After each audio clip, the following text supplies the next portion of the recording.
नमस्कार। भारत आरोग्य संगठन द्वारा आयोजित आज के कार्यक्रम में सर्वप्रथम मैं आप सभी को स्वतंत्रता दिवस की शुभकामनाएं प्रेषित करता हूं। आज का हमारा कार्यक्रम उन विद्यार्थियों के लिए है जिन्होंने अभी पोस्ट ग्रेजुएशन का एंट्रेंस एग्जामिनेशन दिया। लगातार विद्यार्थियों के ईमेल्स हमें मिले और फ़ोन कॉल्स या मैसेज के माध्यम से भी बहुत से विद्यार्थियों ने एक शंका उपस्थित की कि पोस्ट ग्रेजुएशन में एडमिशन किस विषय में लिया जाए। यानी जिन बच्चों को भी एमडी या एमएस में एडमिशन लेना है वो अपने ब्रांच के सिलेक्शन को लेके काफ़ी कंफ्यूज हैं और ये एक सामान्य प्रक्रिया है, ऐसा होना भी चाहिए। एक्चुअली अगर पिछले कुछ समय की अगर हम लोग देखें स्थिति, उस समय लगभग ये पैटर्न चल रहा था कि अगर आप पोस्ट ग्रेजुएशन में जा रहे हैं तो आप किसी भी तरह की कोई भी ब्रांच ले सकते हैं और आपकी जो इच्छा हो उसके अकॉर्डिंग आप अपना प्रैक्टिस कर सकते हैं। लगभग ये स्थिति बनी हुई थी आयुर्वेद में। आयुर्वेद की डिग्री को एक एमडी या एमएस आयुर्वेद कहा जाता था। उसकी स्पेशलिटीज़ जो थीं वो काफ़ी हद तक छुपी हुई थीं। लेकिन अभी वर्तमान परिदृश्य में जो भारत सरकार द्वारा नए गजेट आए हैं उनके अनुसार भी काफ़ी अलग अलग अधिकार और प्रैक्टिस का जो एरिया हमारे लिए डिसाइड किया गया है उसके अनुसार हम लोगों को प्रैक्टिस करने का एक अलग अधिकार मिल रहा है।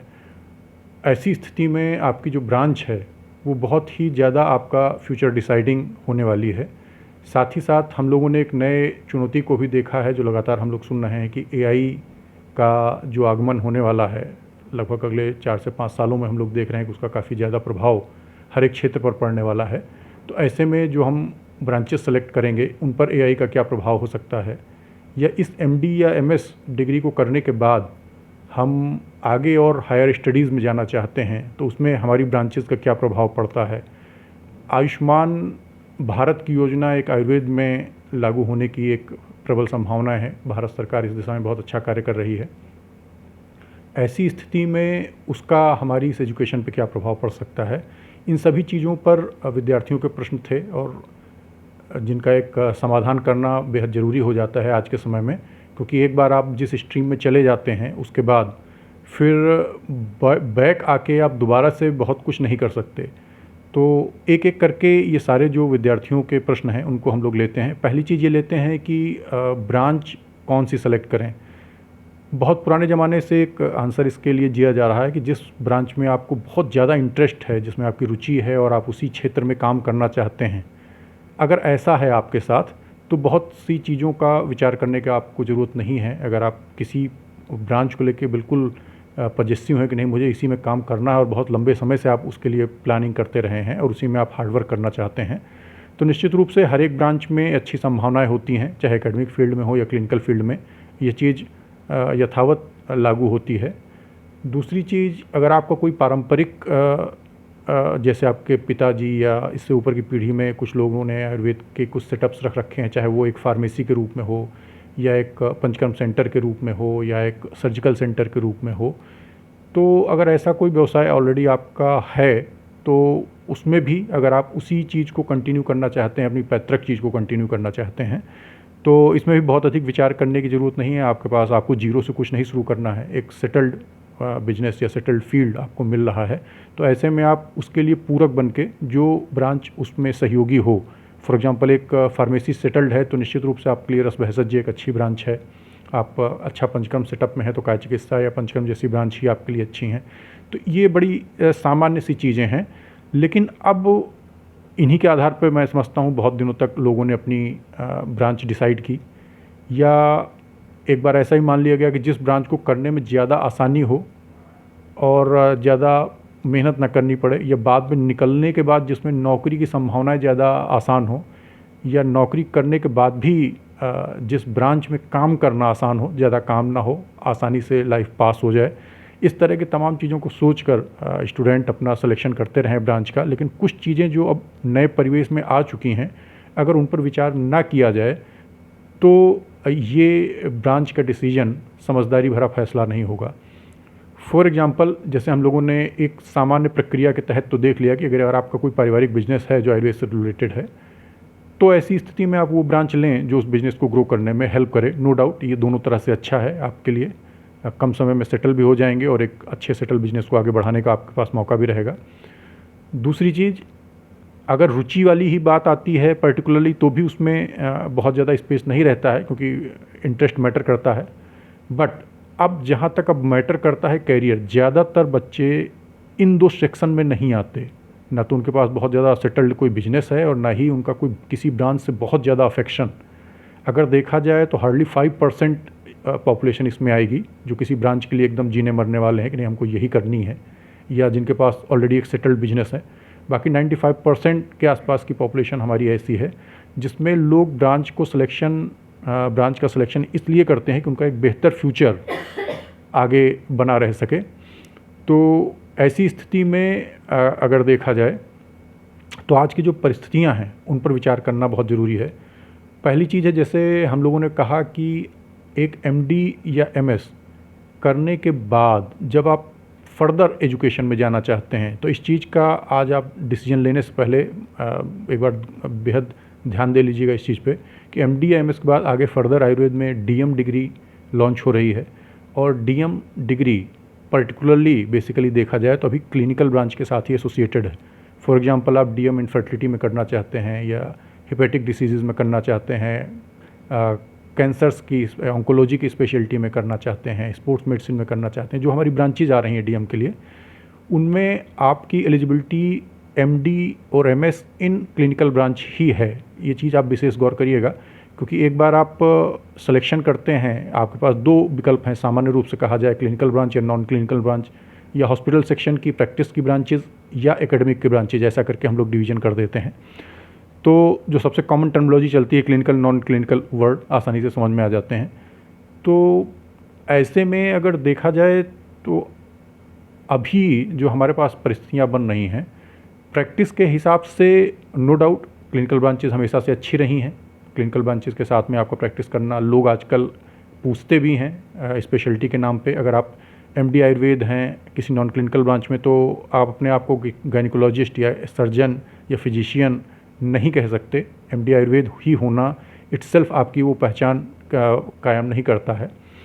तो जहाँ तक अब इसमें फर्दर हायर एजुकेशन की बात है, जो एक प्रमुख बिंदु है, आप आगे जाके DM करना चाहते हैं, जैसे आज बच्चों की उम्र कम है, 25-26 साल के आसपास में ज़्यादातर बच्चे MD या MS करने के लिए आ रहे हैं, तो जिनके पास एक उम्र है और वो आगे की स्टडी करना चाहते हैं, तो आप नॉन क्लिनिकल ब्रांचेस के बाद कहीं ना कहीं अपने आप को एक रुका हुआ पाएंगे कि आपके पास ऑप्शन ही नहीं है DM करने के लिए, और DM वही बच्चे कर पा रहे हैं जो क्लिनिकल ब्रांच के हैं। तो अब जाहिर सी बात है, अगर आप इस छोटी सी चीज़ को आसानी से समझ सकते हैं कि अगर आप हायर स्टडीज़ में जाना चाहते हैं तो आपके लिए क्लिनिकल ब्रांचेस का ऑप्शन ही बेहतर ऑप्शन होता है।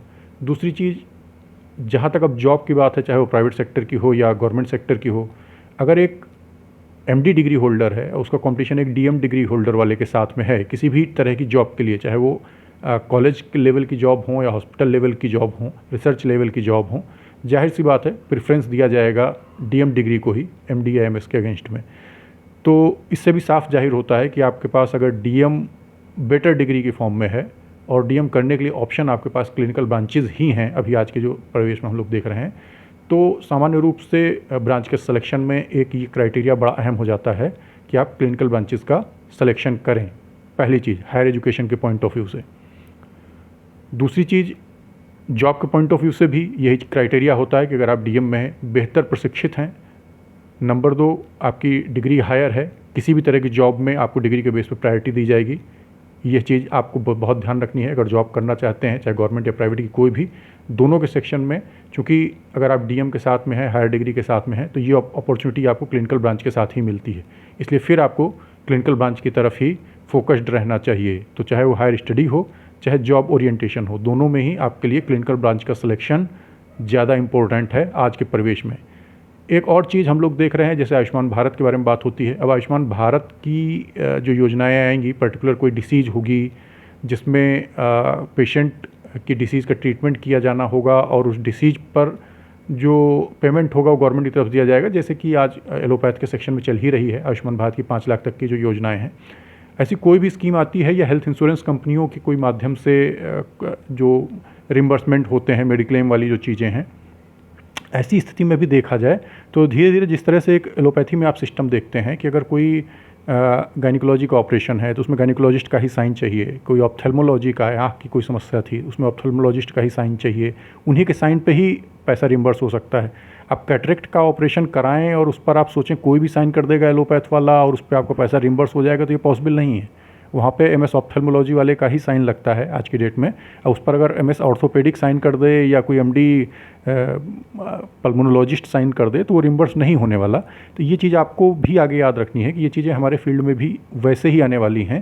तो जो ये मेडिक्लेम, हेल्थ इंश्योरेंस या भविष्य में जो आयुष्मान भारत की जो संभावनाएं हैं, इसमें जिनके सिग्नेचर पर रिम्बर्समेंट होना है या मनी बैक मिलनी है पेशेंट को, ये बहुत बड़ा आगे का आने वाला समय है। इसको बेहद ध्यान देते रहिएगा, क्योंकि प्रैक्टिस में या जो भी आपके हॉस्पिटल हैं, क्लिनिक हैं, उन सब का ये बहुत बड़ा एक डिसीजन मेकिंग चीज़ है। तो वहाँ पे साइन होल्डर कौन होगा? साइन होल्डर वही होगा जो क्लिनिकल ब्रांच का पर्सन होगा डिसीज्ड केसेस में, मोस्ट ऑफ में, पूरी तरह से नहीं लेकिन मैक्सिमम में। फॉर एग्जांपल कोई इनफर्टिलिटी का केस है, तो इनफर्टिलिटी के केस में अगर सिग्नेचर चलेगा तो आयुर्वेद में भी एमएस गायनी वाले का ही चलने वाला है। हो सकता है पंचकर्म या एमडी का, चिकित्सा वाला के चले। हर तरह के सिग्नेचर्स तो नहीं चलेंगे। मान लीजिए कोई सीपी का पेशेंट है, बच्चा है, सेरेब्रल पाल्सी का पेशेंट है, तो इसमें भी आपके पास एमडी बाल रोग वाला है या डीएम बाल रोग वाला है, यही उसके लिए उपयुक्त साइनिंग अथॉरिटीज़ होंगे जिनके सिग्नेचर पर रिम्बर्स होना है। तो ये जो लोग होंगे क्लिनिकल ब्रांच वाले, ये ना केवल अपने प्रैक्टिस के फील्ड में थोड़ा सा वेटेज मिलेगा इनको, बल्कि जो अदर हॉस्पिटल है, मान लीजिए कोई अच्छा एलोपैथ का हॉस्पिटल है, उसने भी अपने साथ में एक आयुर्वेद को एसोसिएट करके रख रखा है, यानी एक मल्टी स्पेशलिटी हॉस्पिटल है जिसमें एलोपैथिक ट्रीटमेंट भी होता है, आयुर्वेदिक ट्रीटमेंट भी होता है।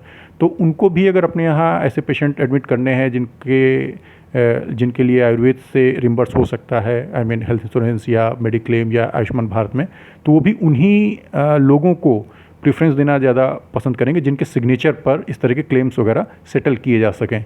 तो यहाँ पे भी आप देख रहे हैं कि यहाँ पे भी आपको क्लिनिकल ब्रांचेस को वेटेज देना चाहिए, नो डाउट। यानी आप हायर एजुकेशन से संबंधित चीज़ें देख रहे हैं तो वहाँ पे भी डीएम चूँकि भी क्लिनिकल ब्रांच में है, ये महत्वपूर्ण है, इसको हमेशा फोकस करिएगा इस सेंटेंस पे। दूसरा, जॉब पॉइंट ऑफ व्यू से भी हायर स्टडीज़ में डीएम वगैरह जो रहेंगे वो वेटेज उनको मिलेगा एमडी या एमएस के ऊपर। तो जॉब ओरिएंटेशन में भी अगर आप देखेंगे तो क्लिनिकल ब्रांचेस को ही वेटेज दिखाई दे रहा है अभी की परिस्थितियों में। प्रैक्टिस में, हॉस्पिटल लाइन में, या जो भी हम लोग देख रहे हैं mediclaim, health insurance, Ayushman Bharat, इन सब में भी क्लिनिकल ब्रांचेस का ही वेटेज दिख रहा है, जो भविष्य में बहुत ज़्यादा फ़र्क नज़र आने वाला है। ऐसी स्थिति में एक और पॉइंट आ रहा है, जैसे अभी हम लोग देख रहे हैं एआई वाला कॉन्सेप्ट कि एआई आएगा तो बहुत लोगों की जॉब जाएगी, क्या स्थितियाँ बनेंगी। यहाँ पे भी एक विशेष चीज़ है जो आपको गौर करनी पड़ेगी। एआई के माध्यम से एक तरह से टीचर को रिप्लेस करना कंपैरेटिवली आसान है, बिल्कुल माना जा रहा है, सभी लोग कह रहे हैं 80% से ऊपर जॉब चली जाएंगी, लेकिन टीचर को रिप्लेस करना कंपैरेटिवली आसान है इन कंपैरिजन ऑफ प्रैक्टिशनर या एक क्लिनिकल ब्रांच के आदमी को। क्योंकि क्लिनिकल ब्रांच का आदमी जहाँ भी है वो बच्चों को पढ़ाने के अलावा हॉस्पिटल देख रहा है, पेशेंट देख रहा है, और ये पेशेंट देखने का वो काम भारत के सभी भागों में कर रहा है। और सभी भागों में जो पेशेंट आते हैं वो अपनी रीजनल लैंग्वेज में बात करते हैं। पंजाब में पंजाबी में बात कर रहा है पेशेंट, उड़ीसा में उड़िया में बात कर रहा है, केरल में मलयालम में बात कर रहा है, कर्नाटक में कन्नड़ में बात कर रहा है, तो तमिलनाडु में तमिल में बात कर रहा है, कहीं हिंदी में बात कर रहा है, कहीं भोजपुरी में, कहीं मराठी में। तो इतना जो पेशेंट के साथ में एक इंटरेक्शन होता है लोकल लैंग्वेज में, उतने अच्छे अभी एआई रोबोट्स की हर लैंग्वेज को बहुत अच्छे से समझें और पेशेंट के साथ कम्युनिकेट कर ले जाएं, ये बहुत आसानी से पॉसिबल होने वाला नहीं है। हम लोग आज के टाइम पे देखते हैं कि गूगल में कोई इंग्लिश कंटेंट डाल के उसका केवल हिंदी में ट्रांसलेशन करते हैं, जो कि काफ़ी कॉमन हो चुकी है लैंग्वेज। तो इंग्लिश का जो हिंदी में ट्रांसलेशन किया जाता है वो भी उतना अच्छे से नहीं आता है, देखते हैं आप कि उसमें बहुत सी गलतियाँ रहती हैं। तो सभी रीजनल लैंग्वेजेस में अलग अलग जहाँ पे पेशेंट आ रहे हैं और वहाँ के अपने डॉक्टर्स के साथ कम्युनिकेट कर रहे हैं, तो उनका रिप्लेसमेंट इतना आसानी से संभव नहीं है, और पेशेंट भी थोड़ा डॉक्टर के साथ इंटरेक्शन ज़्यादा बेहतर महसूस करता है करके इन कंपेरिजन ऑफ एक मशीन या रोबोट के साथ में। तो ये भी अगर देखा जाए कि एआई का इफेक्ट क्या होगा, तो क्लिनिकल ब्रांचेस पे कंपैरेटिवली काफ़ी कम होगा इन कंपैरिजन ऑफ टीचिंग के। डेफिनेटली जो टीचर्स अपने को टाइम के साथ अपग्रेड करेंगे, एआई के साथ में खुद को आगे बढ़ाएंगे, एआई के एक्सपर्ट बनेंगे, उनके लिए भी ऐसा बहुत ज़्यादा प्रॉब्लम नहीं आनी चाहिए। लेकिन फिर भी एक रोबोट जिसे कहा जाए, जिसमें सारा फीड है, सारी बुक्स फीड है, first year to final year, PG, PhD, DM, जो भी बुक्स अवेलेबल हो सकती है वो उसमें ऑलरेडी फीड है, वो बच्चों को ज़्यादा बेहतर ढंग से पढ़ा सकता है, ऐसी संभावनाएं हैं। क्योंकि कोरोना के बाद से हम लोग देख रहे हैं कि बच्चे भी ऑफलाइन की बजाय ऑनलाइन क्लासेस करने में अपने आप को काफ़ी सहज समझ रहे हैं। तो जो लोग ऑनलाइन क्लासेस पढ़ने के लिए अपने आप को ट्रेंड कर चुके हैं, उनको एक रोबोट के माध्यम से आसानी से पढ़ाया भी जा सकता है। तो ये चीज़ अगर भविष्य में आप जॉब को लेके सोच रहे हैं कि क्या इफ़ेक्ट पड़ेगा एआई का, तो कंपैरेटिवली क्लिनिकल ब्रांचेस ज़्यादा सेफ़ रहेंगी in comparison of non clinical branches के। और आखिरी चीज़, अगर इस पे एक और बात की जाए तो जिस हिसाब से सोसाइटी वेल एजुकेटेड होती चली जा रही है, अब ये केवल एकलौता प्रश्न नहीं बन के रह जा रहा है कि आपकी डिग्री क्या है। ऑलरेडी एमडी आयुर्वेद करके लिखना या एमएस आयुर्वेद करके लिख के छोड़ देना इतना नहीं है। पेशेंट आ रहे हैं, हम लोग देखते हैं प्रैक्टिस में डायरेक्ट आपकी क्वालिफिकेशंस या स्पेशलिटी पूछते हैं, आपकी ब्रांच क्या है और किस चीज़ में आपका एक्सपीरियंस है, कौन सी डिसीज़ में आपका एक्सपर्टाइज़ है, सभी चीज़ों को धीरे धीरे जानना चाहते हैं। तो ऐसे में ऑलरेडी आप थोड़ा सा जो भी हमारी क्लिनिकल ब्रांचेज़ हैं उसके प्रैक्टिशनर के रूप में, फॉर एग्जांपल किसी को ऑप्थेल्म की प्रैक्टिस करनी है, नो डाउट तर्पण एक ऐसा प्रोसेस है जो प्लेन बीएमएस से लेके नॉन क्लिनिकल, क्लिनिकल किसी भी ब्रांच का पर्सन करता है। लेकिन एक एजुकेटेड पेशेंट अगर चाहेगा कि उसे तर्पण कराना है तो फर्स्ट प्रेफरेंस वो उसी को देगा जो एमएस ऑप्थेल्म लेके बैठा हुआ है, जो नेत्र रोग विशेषज्ञ है। उससे तर्पण कराने में वो ज़्यादा अपने आप को कंफर्ट महसूस करेगा इन कंपैरिजन किसी भी डिग्री के। तो ये समय के साथ साथ परिवर्तन आते जाते हैं। एमएस गायनी वाला अगर कोई पेशेंट है, किसी भी पेशेंट को, फीमेल पेशेंट है, मान लीजिए पीरियड के डिसऑर्डर हैं, अब उसको कोई एक ट्रीटमेंट करने के लिए डॉक्टर सेलेक्ट करना है, तो इसमें भी आप प्लेन बीएमएस हों, एमडी हो, किसी ब्रांच में हो, आयुर्वेद के हिसाब से आप ट्रीटमेंट कर सकते हैं। लेकिन फिर वही चीज़ है कि सोसाइटी जिस तरह से एजुकेटेड होती जा रही है, ऐसी स्थिति में वो पेशेंट भी खुद ही प्रेफर करेगा कि अगर एमएस ऑप्स एंड गायनी वाली कोई मिल रही है, स्त्री प्रसूति रोग विशेषज्ञ मिल रही है, तो उससे ट्रीटमेंट कराना ज़्यादा प्रेफर करने वाले हैं। तो ये सारे चीज़ें अगर हम लोग देखें one by one, conclusion form में मैं समराइज़ कर देना चाहता हूँ टॉपिक ख़त्म करने से पहले, कि जो बच्चे हायर एजुकेशन में स्टूडेंट्स जाना चाह रहे हैं, उनके लिए जो अभी डीएम वगैरह की ब्रांचेज हैं उसमें मोस्टली सब क्लिनिकल ब्रांचेज हैं, तो क्लिनिकल ब्रांच का सिलेक्शन प्रेफरेबली करें। दूसरी चीज़, प्रैक्टिस के पॉइंट ऑफ व्यू से देखें, जिस हिसाब से सोसाइटी एजुकेटेड होती जा रही है, थोड़ा सा आपके बारे में पूछ के ही आपकी स्पेशलिटी देख के ही ट्रीटमेंट लेना पसंद कर रही है। तो ऐसे में अगर आपकी ब्रांच क्लिनिकल होती है और आप प्रैक्टिस में हैं, तो नो डाउट आपको थोड़ा सा वेटेज मिलेगा। तीसरी चीज़, हेल्थ इंश्योरेंस, मेडिक्लेम या आयुष्मान भारत जैसी जो हम लोग चीज़ें देख रहे हैं, इनका भी प्राइमरी फर्स्ट बेनिफिट, ज़्यादा बेनिफिट क्लिनिकल ब्रांच को ही मिल सकता है, मिलना चाहिए, ऐसा लग रहा है। एआई की जो पॉसिबिलिटीज़ हैं, उनसे जो रिस्क बन रहा है, वो रिस्क भी क्लिनिकल ब्रांचेस में कंपैरेटिवली कम है in comparison of non clinical branches. और फाइनली अगर देखें जॉब ओरिएंटेशन के हिसाब से, आप अल्टीमेटली कहीं एमओ का इंटरव्यू देने बैठे हैं, किसी लेक्चरर वगैरह का इंटरव्यू देने के लिए बैठे हुए हैं, या किसी रिसर्च ऑफिसर का, प्राइवेट या गवर्नमेंट में कहीं भी इस सेक्शन में हैं, तो ऐसे में अगर ऑर्गेनाइजेशन को डीएम वाला मिल रहा है तो वो एमडी वाले के ऊपर प्रेफरेंस उसको देगा। तो ये फिर वही चीज़ है कि चूँकि डीएम क्लिनिकल ब्रांचेस के साथ ही है, तो इन सभी चीज़ों का आप लोगों को ध्यान रखना है जब आप ब्रांच का सिलेक्शन करेंगे। खासतौर से काउंसलिंग जल्दी ही है और बच्चों के लगातार प्रश्न आ रहे थे, सभी से इंडिविजुअली इतनी देर टॉक कर पाना पॉसिबल नहीं रहता है अपनी लाइफ में। तो इसीलिए मैंने एक छोटे से प्रोग्राम के माध्यम से जो सूचनाएं अभी आज के टाइम पे दिखाई दे रही हैं, जिनका इफ़ेक्ट फ्यूचर में बहुत ज़्यादा पड़ने वाला है, उन सब पर एक शॉर्ट में एक ये प्रोग्राम आयोजित किया गया भारत आरोग्य संगठन द्वारा, जिसमें कि विद्यार्थियों के लगभग सभी प्रश्न जो हम लोगों को मिले थे, जो उनकी समस्याएं थीं ब्रांच के सिलेक्शन को लेकर, उस पर बात की गई। बाकी हाँ, ये चीज़ निश्चित रूप से बनी रहती है कि अगर आपका किसी ब्रांच विशेष में बेहद ज़्यादा इंटरेस्ट है तो आप उसके थ्रू जा सकते हैं। अगर आप उसमें कुछ स्पेशल कर गुजरने की क्षमता रखते हैं तो किसी भी ब्रांच के साथ में एक अच्छी सफलताएँ पाई जा सकती हैं, ये निश्चित रूप से है। लेकिन बाकी अगर ऐसे में आप नहीं आते हैं, जैसे हम लोगों ने शुरू में देखा कि 5% बच्चे ऐसे हैं जो एकदम डेडिकेटेड हैं कि नहीं यही ब्रांच करनी है, या उनके पास एक फैमिली बैकग्राउंड है किसी ब्रांच के लिए, तो उनको छोड़ के अगर आप किसी भी सेक्शन में आते हैं, आई मीन 95% वाले सेक्शन में आते हैं, तो ऐसी स्थिति में जो भी टॉपिक्स हम लोगों ने आज डिस्कस किए ब्रांच सिलेक्शन से पहले, किस चीज़ को वेटेज देना चाहिए, लगभग हमने सभी उन टॉपिक्स को कवर करने की कोशिश की है जिन चीज़ों की संभावनाएं भविष्य में आपके साथ हो सकती हैं। तो ऐसी स्थिति में उन पर विचार ज़रूर करिए ताकि आप एक सही ब्रांच का सिलेक्शन कर सकें और उसके साथ में आप एक अच्छा कैरियर अपना बना सकें। आगे जाने के बाद कभी ऐसी समस्या न लगे कि शायद अगर उस समय कुछ दूसरी ब्रांच सेलेक्ट कर लेते, ये चीज़ हमें पता होती तो हम शायद अपनी ब्रांच चेंज कर सकते थे, क्योंकि हमारे पास तो ऑप्शन था, हमारी रैंक अच्छी थी, या हमको और भी तमाम अपॉर्चुनिटीज़ थी जो हम कर सकते थे ब्रांचेज़ में।